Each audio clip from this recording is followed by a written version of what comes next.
E aí pessoal, aqui quem fala é o Daniel e hoje eu estou com mais um vídeo de Minecraft Pocket Edition. E hoje eu vou estar ensinando como fazer uma armadilha de porta. Eu vou fazer uma armadilha de porta, ensinando vocês aí. Opa, entrei no mundo errado. Calma aí.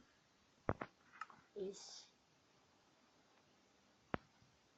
Vou ensinar a fazer essa armadilha aqui, ó. Armadilha de porta. É assim. Coloca tipo diamante aqui em cima. Com a placa que não quebra. Entendeu? A placa aqui de pedra. Placa de pressão de pedra. Aí você coloca qualquer coisa, diamante, esmeralda ali. Aí o seu amiguinho vai vir aqui, entendeu? Só se quebrar. Eu vou estar ensinando a fazer isso aqui. É uma armadilha simples, é muito fácil. Eu vou fazer aqui agora. Rocha Matrix para fazer essas tretas. Mas quando for cavar um buraco aqui,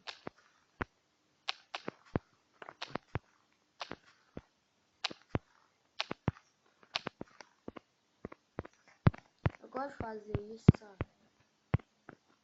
Pronto. Agora o que vocês vão fazer? Vocês vão colocar um bloco aqui no meio, ó, 2, 3 blocos no meio, vai ficar assim. Você arranca os 2 blocos de baixo. Você pega a placa de pressão, coloca ali no meio e pega a porta de ferro, faz isso aqui, ó. Se tá assim de lado, coloca aqui. Esses pontinhos aqui da porta aqui, tem que dar pro lado da placa de pressão. Ó, aí faz em todos.